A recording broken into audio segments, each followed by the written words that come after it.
We're here with our new friend, Jim Farkas, GM of Germain Honda in Ann Arbor, Michigan. It's so great to have a conversation with a new person. Yeah, Jim, except for that he's joining. from Ann Arbor, Michigan, and there's a good chance he's a Michigan fan, aren't you? We're number one in the country. I'll What do see you you expect? He's like, I mean, why wouldn't you be? It's reality. You guys got to face it. Starting that way. I have no dog in this fight, so I do. My mom went to Ohio State, and so you know that's a whole thing. Yeah, that's the problem. It's been rough this last year for us. So, Jim, thanks for joining us, giving us some time. Thanks. I appreciate being here. yeah. So tell us a little bit about your overall perspective on, we're just going to get right in, overall perspective on training and educating your team.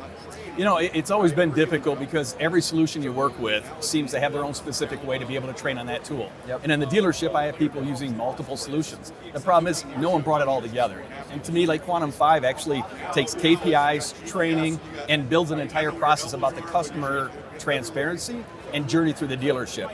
And individual tools don't normally do that. So for me, Quantum 5 ties it all together. Well, let's back up and just go we'll raise the drone up a little bit to get a little more in the 30,000 foot view. What's your general perspective on training in general? Like, how do you approach it? What's your mentality behind it? You know, a lot of it's templated, and it's stuff that we've been doing for years and years and years. And anybody that's been in the business a long time generally says, hey, we got a 10-step process of selling a car. That's not accurate anymore. With the internet and the technology that consumers have, they want to go down a different journey. Right, the consumer journey, Yeah. It looks like throw a bunch of dots on a board and just start drawing lines, and it could be any one of them. And then how do you teach that?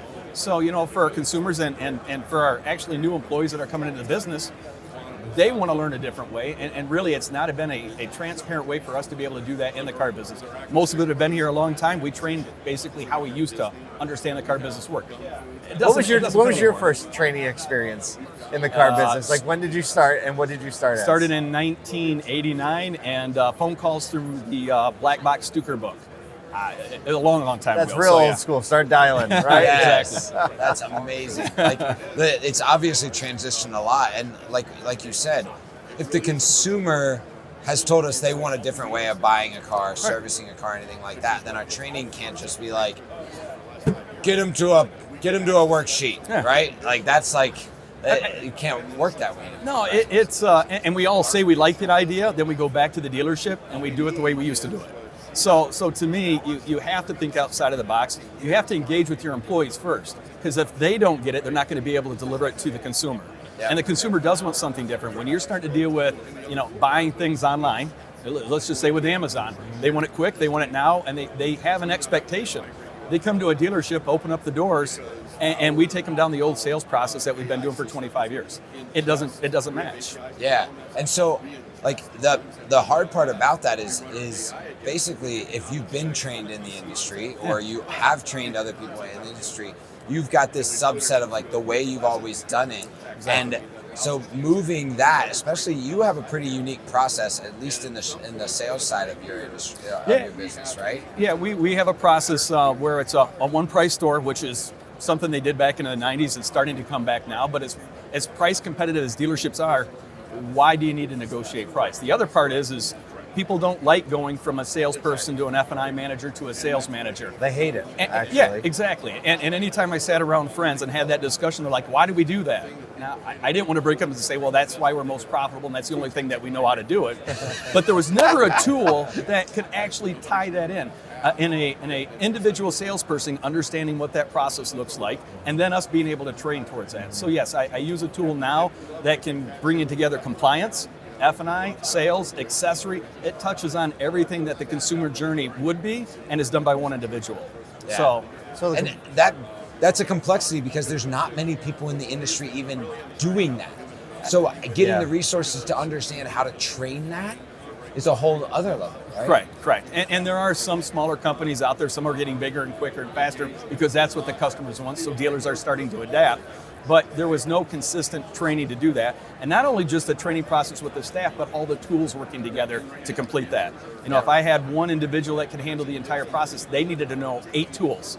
All the way from sending in a credit application, understand the website, a DR tool, a CRM. It's unbelievable. And to train towards that, very difficult. So compliance, the compliance conversation has definitely ramped up over the past 12 months. We have a little bit of feels like a little of a lull at NADA because the CARS rule is kind of like just simmering right now. But what's your approach to compliance as a, like in the training process? Are you talking about it more or less? What's your specific trajectory? So in our training process, we have to be compliant all the way through. And if I'm going to have a one-person model, they need to understand taking a person's data and information, how they have to protect it. They have to understand laws based upon each state of what they're supposed to sign and document and then save. It's really difficult. And if you don't have a training process to do that, you're not going to create consistency and transparency. And to me, having the one tool to be able to train on that, but then having a company that can teach it is huge. So I use a company called A to Z. Yep. And ideally, that's what's I've tried doing by myself as an independent store for 5 years. And when this was finally developed and came out, I mean, it's exactly what we're looking for. But how do I train my staff on it? And how do I keep up consistent training so the consumer journey is replicated based upon the journey that I want to deliver? And at this particular point, based upon our current training, I don't need to have a person that has 5 to 10 years of experience to be able to do this. I can onboard a person that's never been in the car business, and with our training process that we have with Q5 and A to Z, I'm ready in 90 days. That's the holy grail right there. That's it. That's it. Yeah. Literally and they're ready to go, and they can serve a customer start to finish. Start to finish. That's absolutely amazing. What's the next challenge on the roadmap for you? Because that's a big enough challenge that you've had. Maybe you're still fighting through that, but what are you looking to grow into in the sales environment? Completing an entire sales process online is it. And when we talk about having DR tools and that customer journey should look like this, it's still broken. When a person gets online and wants to normally buy something, when they get back into the store, they're now dealing sometimes with another individual that has to figure out where that person came from in their journey, re-put all the data and information back in, tell a customer, hold on and wait. And it's like, why is that happening? So for me, when that person starts their journey online, when they step into the store, we should pick up right where they left off, understanding exactly where they're at. But you have to have a trained sales staff to be able to do that as well. And I don't even like calling my sales staff salespeople. They're client advisors. I love that. And my managers are not called managers either. I mean, we have client advisors and client trainers, and that's it. I don't have a new car manager. I don't have a used car manager. Love that. We sell everything. So I love it. I love that. Well, Jim, it was great to get to know you a little bit here. I know this is just the beginning, probably the first of many conversations we'll have. Thanks for giving us some of your time and insight. I appreciate it. Thanks, guys. Absolutely. Thanks. Appreciate it. Thank you.